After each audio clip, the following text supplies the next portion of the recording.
So welcome. Thanks for joining us, everybody. I really appreciate it. We'll jump right into that topic.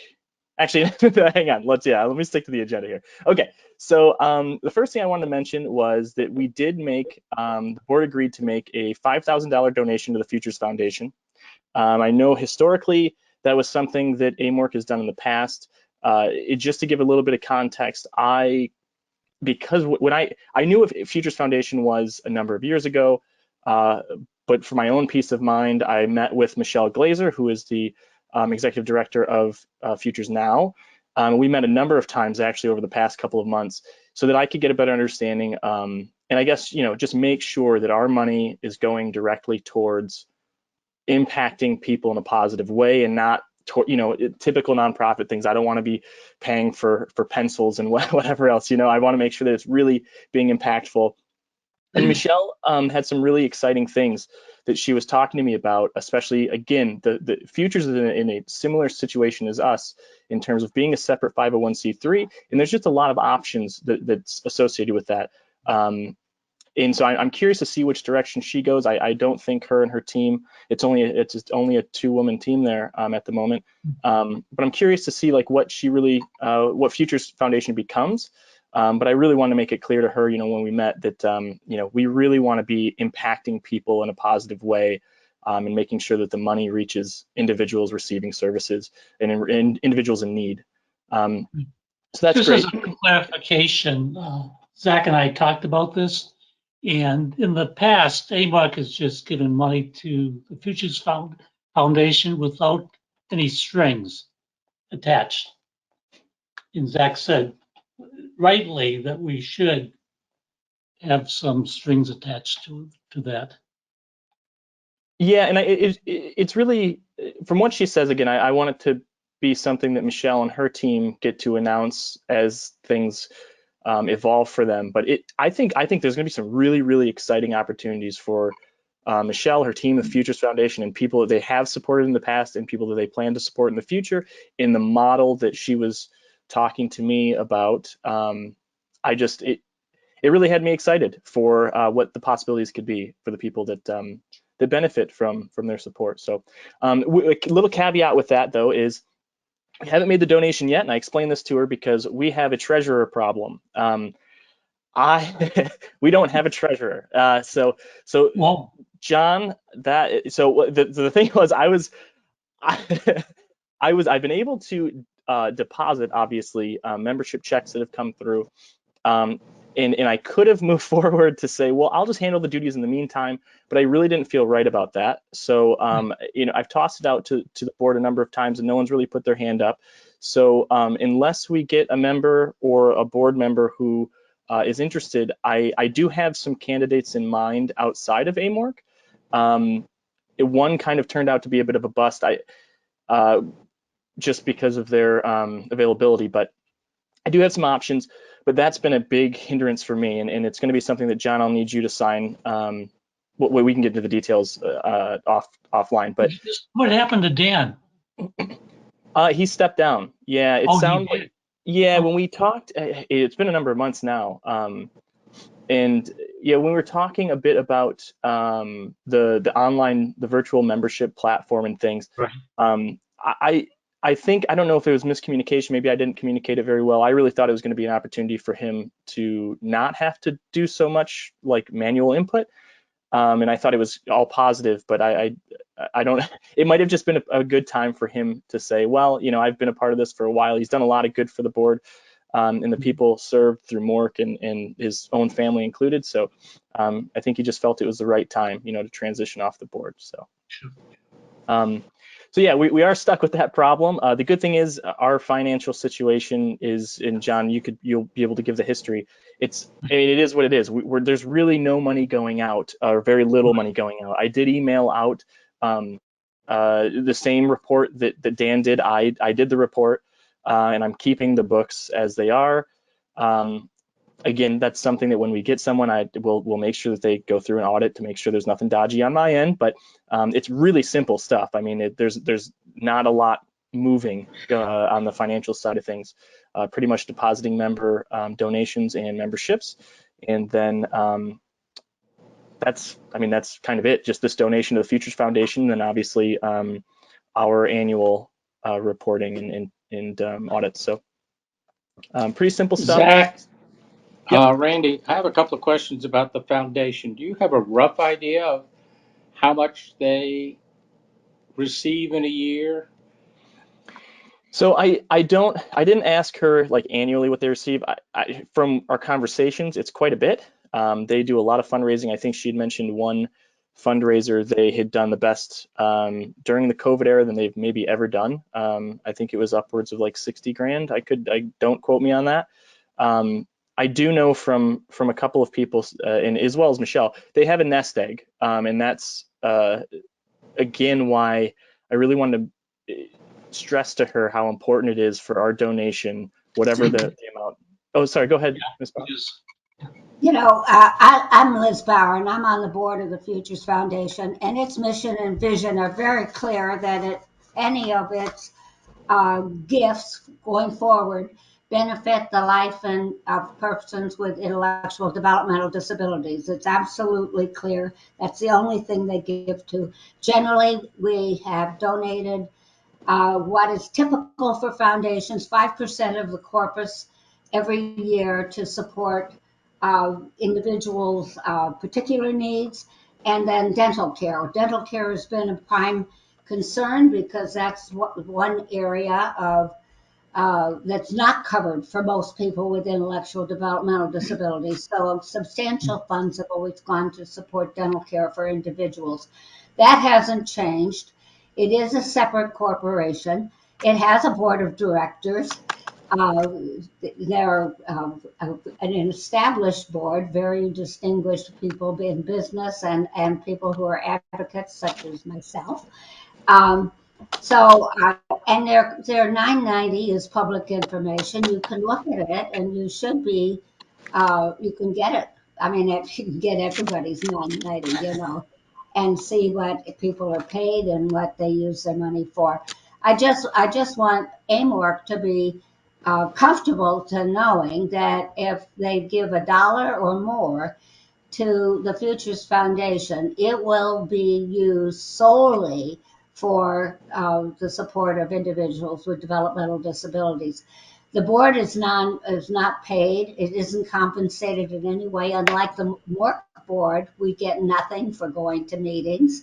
Um, and and I'm just saying, and the staff is small. Zach made a point about it. Staff is being small. Well, small is fine. We're not spending money on employees. We're spending our funds on support for individuals with developmental disabilities. at one Thank you point, so much. they had something Appreciate like that. $2 million saved up. They had $2 million at one point. Mm.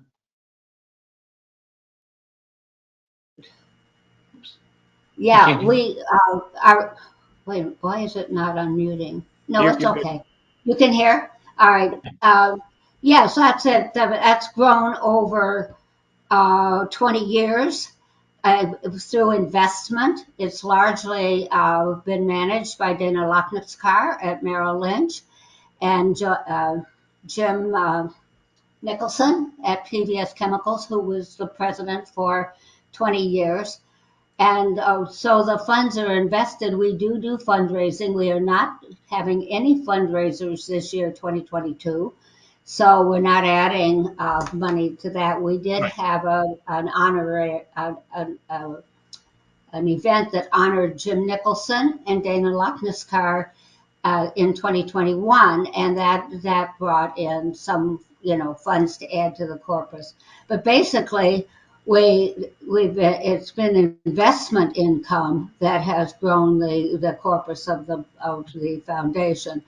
And of course, right now with the market down so far, so is our net worth. So that's just the way it is. Our investment philosophy is to hold the line, not to sell and chase the bottom dollar or the top of the market. Yep. Sure. Thank you Any for other that. questions? I'm gonna unmute Mr. Grizak real quick. Oh, he is unmuted. Okay, that worked out really well. Okay, cool. We were getting some feedback there earlier for anyone that joined late. That's why I'm talking about muting him or unmuting him. Okay, any other questions for Liz on the Future Foundation? Okay. Oh, sorry. I thought I heard someone pipe in. Okay. So moving on, I want to bring up quickly the Gentle Teaching International is happening this year in Ann Arbor. Really lucky to be a part of that planning committee. I'm so excited for all the presenters that are involved. It is working or shaping up to be a really great 3 days. One of the things that is being circulated, we've had a number of donors for what's called like it's the Gentle Friend. And what this is it's donations that will cover 1 day of the event for either people served or caregivers. So it helps kind of alleviate some of that cost. I'm going to send out, but there's a chat here. I'll put it in the chat now, and I'll also tag it in the email. There's a little bit more information on it specifically, what the Gentle Friends, well, what the whole conference is about, and then also the Gentle Friends sponsorship as well. And then the second one is the application. Just quick. So that's in the chat for anyone that wants to use that, and I will email that out as well. Any questions on that? It's just more of a PSA than anything else. Okay, great. So then kind of hitting more on what Rosemary had mentioned about kind of the transitioning, what is AMORC in the future? And last year we had talked about doing like a proper name change and really realigning with what AMORC or whatever we evolve into would look like, kind of redesigning the mission statement and getting more focused there's discussion about merging with a couple other groups. And I guess I want to start this by being really cognizant of the history of AMORC is really important. All the work that people have done ever since the beginning. I've been, beating this drum ever since we first started talking about it. But I also want to acknowledge that there are so many advocacy groups out there. And by no means am I saying I want to see AMORC or whatever we evolve into or not evolve into go away. I just want to throw that out there as a very valuable or viable conversation piece that, if we're all a bunch of different groups working like herding cats as the analogy, or is that what's happening, or do we still think we can really be focused and be an effective advocacy group moving forward? With that said, I would like to see us move forward, but I don't think it's the worst thing to just keep that in the back of our minds too, if we're being redundant or if we're being effective. And I think a big part of that is, again, having objectives and measurable goals that we can tick off as we go throughout the year, or at least report. And so a big part of that from my perspective, and this is something that with the board I'd really like to discuss a lot deeper, but I think it's important that all members, there's a transparency as to what kind of is going through my mind, and I'd love to, I really want feedback from more members. I mean, the board, I think we all are relatively in agreement, but from all members, I'd really like to get your feedback, whether it's a phone call, text message, and email. So yeah, door's always open. But the one thing that I'd really like to see us doing moving forward, and again, aside from like a rebrand where we decide on a new name, and we've discussed before about a number of options for mission statements and ways to turn our mission into objectives and goals that we can measure. I'd like to see the membership break off into committees, and I think that's the only way we can truly be driven and effective. And a few things that popped up into my mind to kind of hone in, and this is just I want this to be more of a conversation than just me talking about it, but the four that really stand out to me would be membership services, because right now I don't know what we offer that's unique. That's just a conversation piece. I'd like to have more input on that. A resource database, which I think we've talked about loosely before, but I think it's really important that we could use the website as a fantastic hub of AMORC membership approved services and all the things that we share through our email, our Facebook, all of these things that are 1 or 2 click resources that would be helpful landing pages for folks.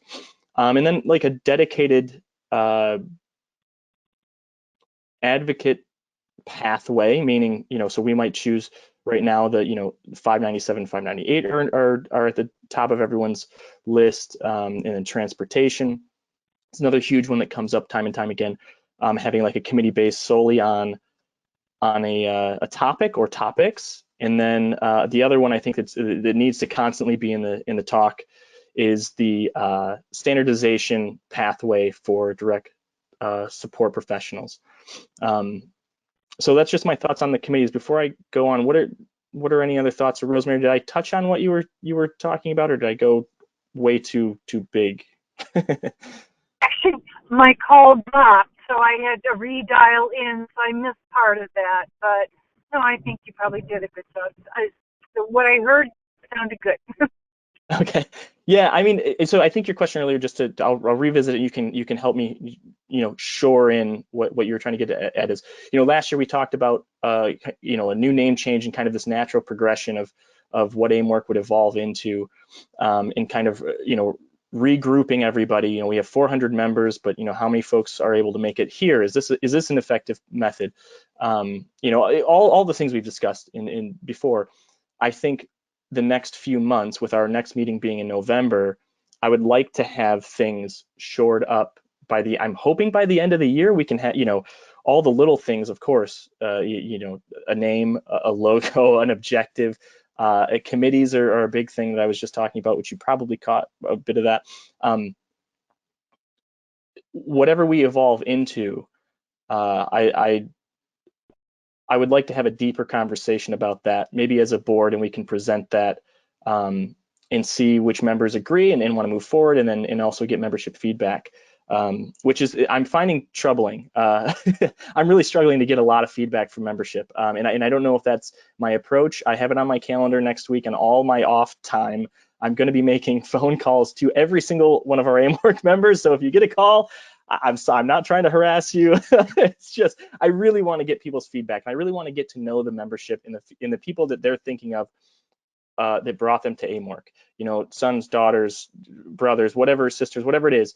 I really want to get a better idea of the direction that we really should be going to maintain, energize, and then grow our membership.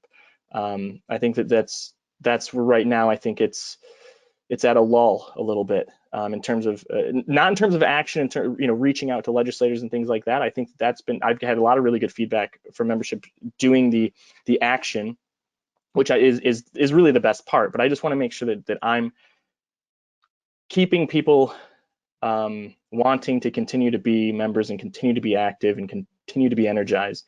And a big part of that is going to be listening to the membership. Zach, one thought is the membership application. You can list those committees. People can check off when they apply. Yeah, that's a great idea. Yeah, that's a really good idea. Thanks, John. It's a good idea.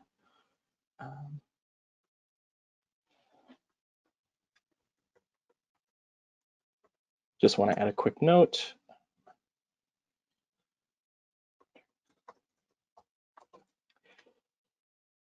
Any other thoughts on kind of the look forward kind of thing? I guess another bit that I have here in terms of my notes, I guess I jumped around a little bit. I would like to get back to some face-to-face membership meetups at some point. I know that we kind of, every time we feel like we're getting comfortable with the pandemic, there's a new spike, and people, rightfully so, want to stay home and shelter in place type thing, which is fine, which is great. It's obviously the right thing to do. But I'd like to really see us do things. If meeting is better on Zoom and easier for everyone to access. Again, Rosemary, you're driving, you've got a haul ahead of you.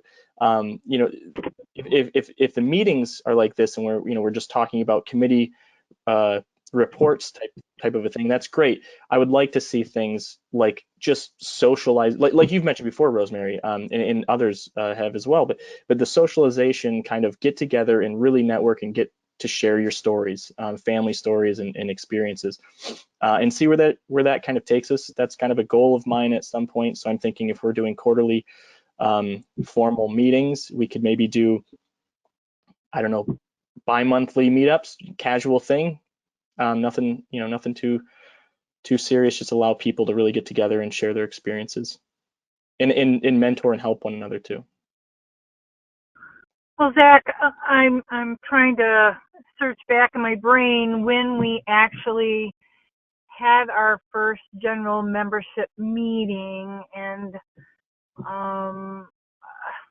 how many people did we actually have join at that time? Yeah, about the same as we have tonight. Yeah, I mean, this is we're having pretty low turnout to these, and that's kind of why, not pretty low, it is low turnout, and that's a Okay. big reason why oh, sorry, go ahead. Yeah. No, can you give me a number? How many people do you have? Oh, yeah, I'm sorry. I forgot you're on the phone. Sorry. So 7 of us here tonight, which is probably on average. I think our highest was last time when Dennis spoke. So apparently we need to get him to come every single meeting. Well, I think it would be, a good thing for the board to sit together and Yep. meet. And I think we can certainly, I'm willing to commit to a face-to-face meeting, and then brainstorm more on the direction and the focus of what we want things to be. Because,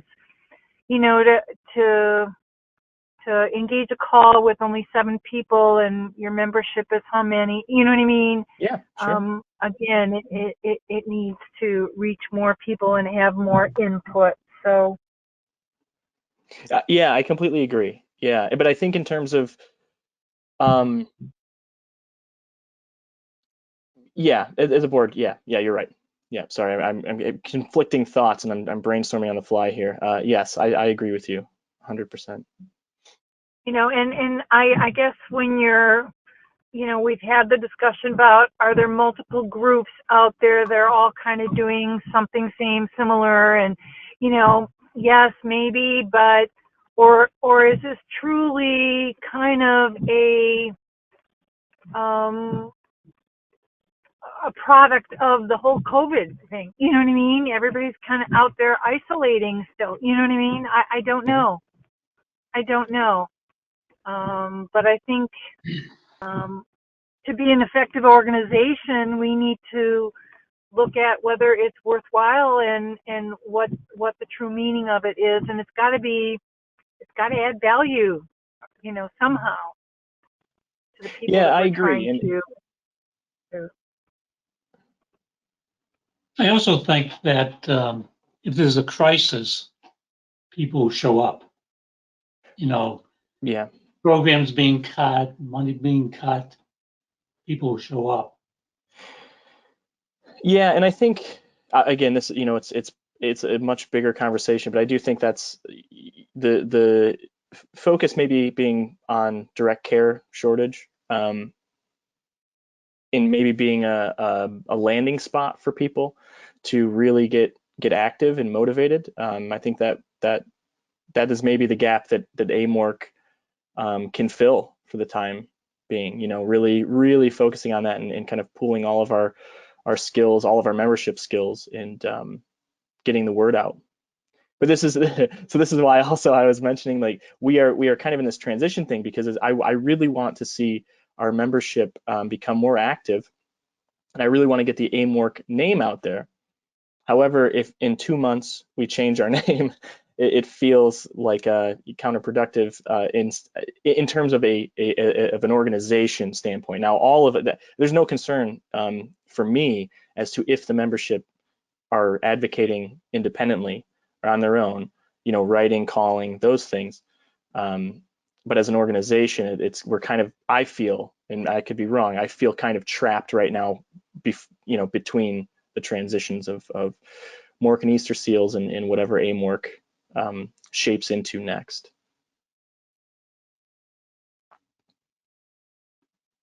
And again, it's what is the mission of we've Mhm. talked about mission statements and that too. So, it is not it was never only an advocacy group. Yeah.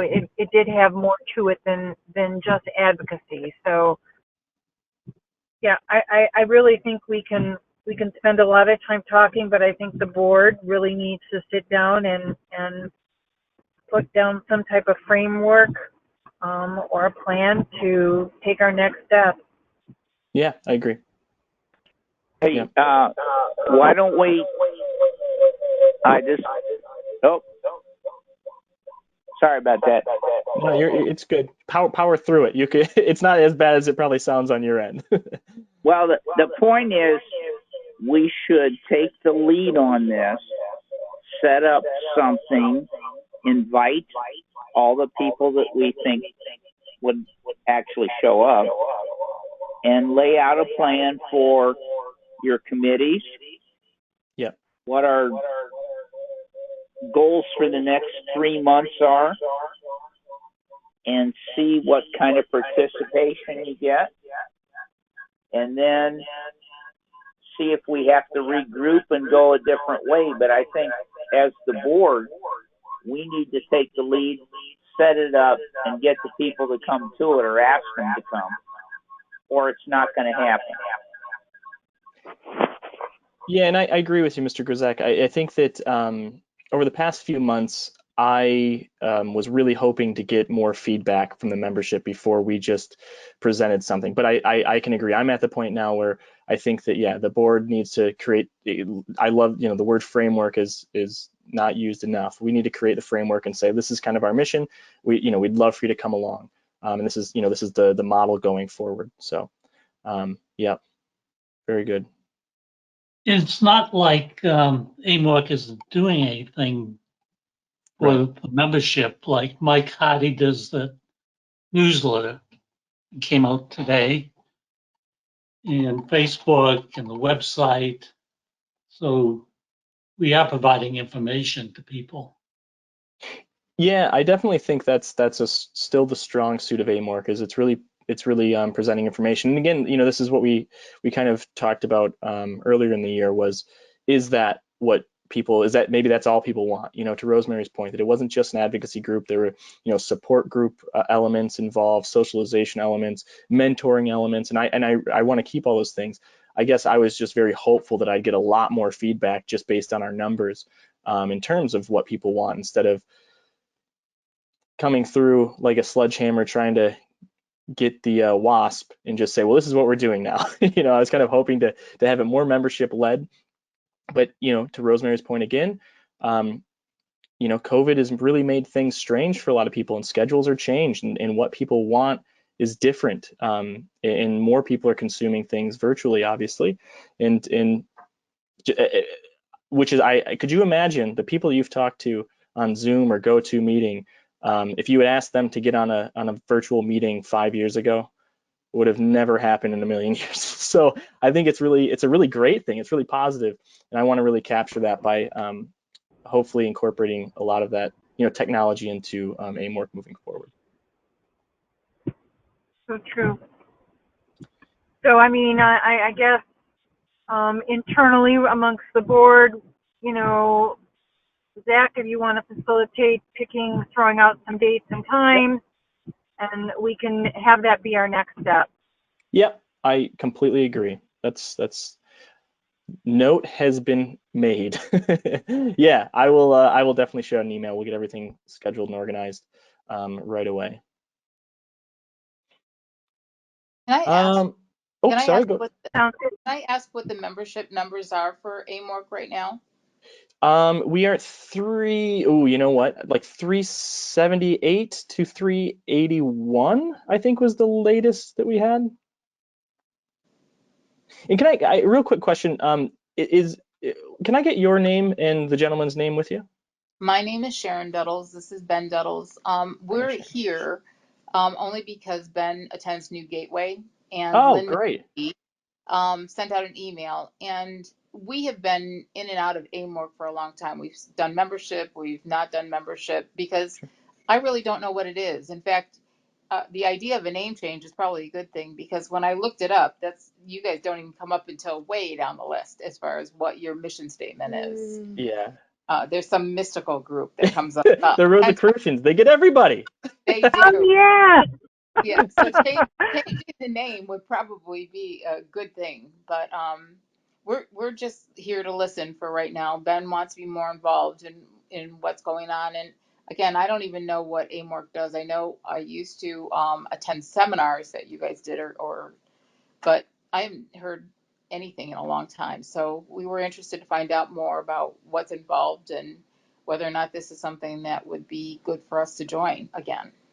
Yeah, no, I'm really happy that you guys came through. And maybe instead of giving my long-winded AMORC TED talk, can you guys stick around after after everyone else kind of goes offline and we can have a better chat? Sure. Yeah, Ben is trying to get more involved at New Gateway. Lynn just asked him to be on the board, and so we are trying to figure out. You only have so much time, and it's important to belong to groups that you think you're willing to support. Absolutely. Well, thanks both of you guys for joining. And Ben, you looked familiar, and I couldn't place where I had met you. We've definitely met in the halls of New Gateways. It's a great place. That's home to me. It is, and Yeah. we have a new MORC worker, so she talks about Futures, which is the place that you're saying that you guys are making the donation to, which is great, because there's lots of times, Ben being 31 years old, he is not eligible for help, anywhere else. Courtney's been good in throwing that name out there, but this is new to us, and we're just trying to figure out, where we should be, putting in more time, I guess. Yeah, sure. Well, and so, yeah, AMORC began as the Association for Macomb Oakland Regional Center. So, it was more or less the quick over. So, yeah, here I am talking about it. We have Liz Bauer and John Taroni on the call. Doesn't even make any sense. But so it basically was MORC's parent group, but like as a quick blanket statement. Now, obviously, they done amazing work helping bring folks out of institutions in the 70s and whatnot. So it's very rich history, and I won't even begin to go down that path. But yeah, I'm really hoping that we'll see you guys more because I really want to get AMORC kind of going again in terms of the advocacy and everything you already heard me rant about. I'm sorry, I won't again. I'll get off the TED Talk stage, but we can chat maybe afterwards if you can stick around. That would be great. Awesome. So again, like I put in the email, I don't have a ton left, so I just have a couple of quick statements, kind of PSAs, and anything else anyone wants to throw in there, we're good to go, and then we can we'll call it for tonight. The first thing I want to mention is has anyone heard of STEM Up? It's a focus group. It is MSU and MRS have combined together, and it's going to create, their objective is to create pathways for people with disabilities to pursue high demand careers in science, technology, engineering, mathematics, or medicine, particularly people from racial and ethnic minority groups. It's from what I gather, I'm going to post an article that was written, oh my God, I fat fingered two things on my controller or computer. So this article talks about a bit of what and I just posted, and I will put this in an email form too for everyone. That's kind of when they first started talking about it in October, and just gives a bit of context that I appreciated. And then there's more info here, specifically about when it just kicked off accepting applications. And then I'm also going to put in the chat box the application itself, so you can click that if that sounds interesting to you or someone that you know. But it sounds like it is just a focus group, but it's received, I think it's 15.8 or somewhere around there million in a grant to reach their objectives. So I'm looking forward to see the outcomes of that for sure. The other thing I wanted to mention that I went to this morning, hosted by OCHN, was Safe Talk, which is the Living Works presentation or training, sorry, facilitated by OCHN and the County Health Department. and it's a suicide alertness training. And I really found it to be very helpful for me in my personal life, professional life. I just thought it was a super special training, and it's meant to kind of link the ability to not miss, dismiss, or avoid signs of suicidal thought, and helping connect people with resources to help individuals help themselves. So it's not a training for you yourself to be providing those more clinical skills. It's really there to help recognize and like destigmatize the idea of talking about suicide. And they do have more trainings coming up, so I wanted to share those. There's one August 18th in Auburn Hills, and another one September 14th in West Bloomfield. And I'm going to post the registration. Sorry if I'm misspelling some of these things in the chat, but it's I'm not good at talking and typing at the same time. So there's a link to the registration if anyone wants to take it themselves. I really do. I was really impressed. I wasn't sure what I was going to take away from this that is not what I was thinking ahead of time as being maybe common sense type things, but it was fantastic discussions, and I definitely feel more able to recognize kind of unspoken signs and even spoken signs, and then what to do next to really be a benefit to folks struggling. So, someone have something to say? So I think I was about to cut someone off. All right, well, with that, that's all I have. Does anyone else have any topics they want to talk about tonight? Anything that I've missed?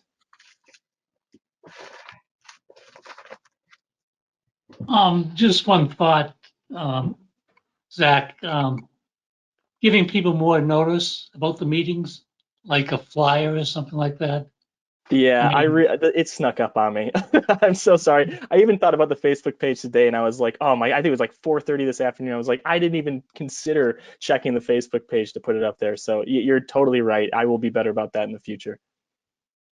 maybe a flyer too. I don't know if you make a flyer.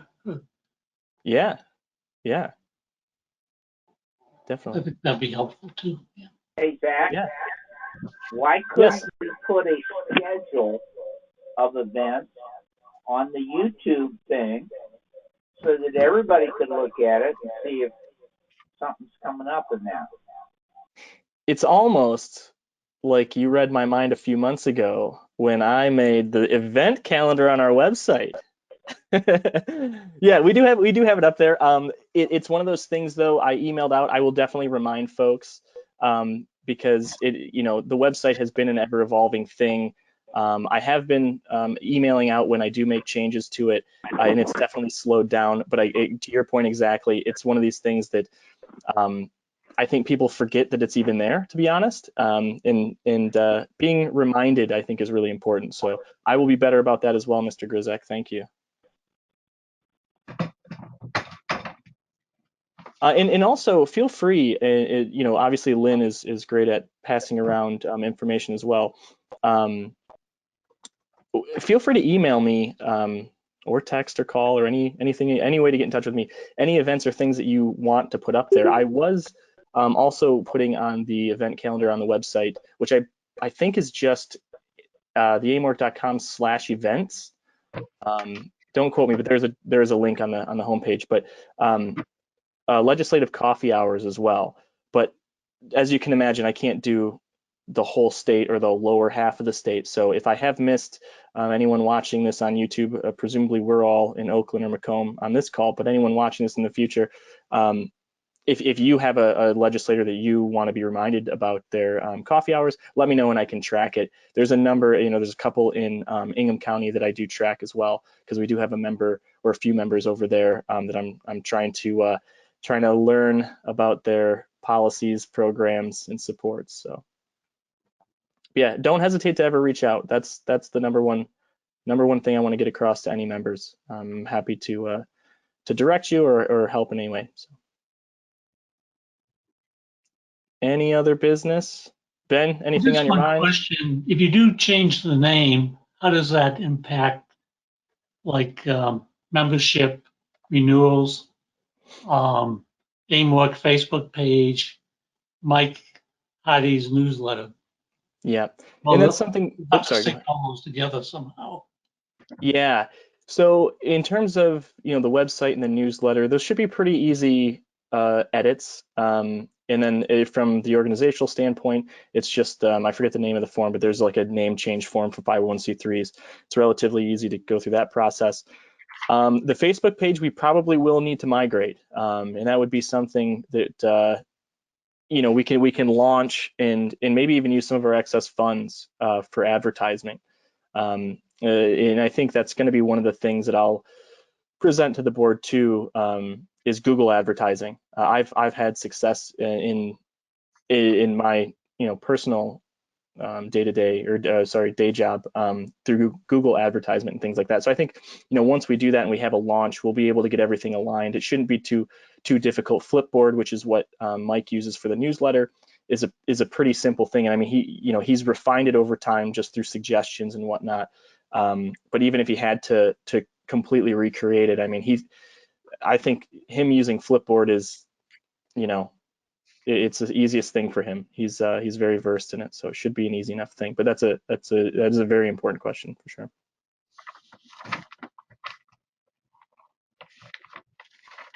Anything else before we log off? Zach, can you hear me? I can. Welcome. I saw you popped in late. How are you? Sorry. No, don't So apologize. I missed everything. Is this recorded? It is. Yeah, I'll put it on YouTube. I should have it on there by the weekend.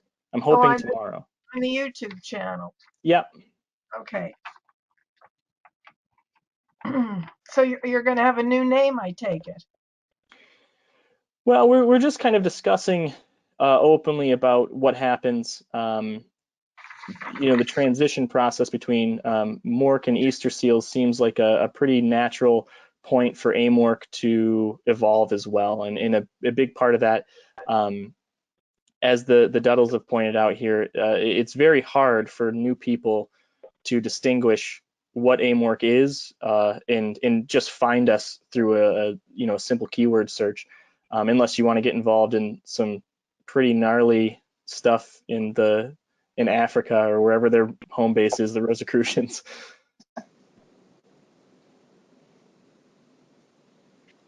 So are they going to be welcome in this group too? Do they know about it now? The AMORC members? No, Is the that what Easter seal families. Oh yeah, no. So my kind of the thing we've been talking about for a while has been not being so heavily associated and so heavily geographically associated with anyone. AMORC is a separate 501c3, so there's no need for us to say, well, we only service, for instance, folks that receive supports through Macomb and Oakland. This gives us an option to decide on a name that says anybody and everybody that has stakes in supports for individuals with intellectual and developmental disabilities in Michigan is happy to have you on board to help.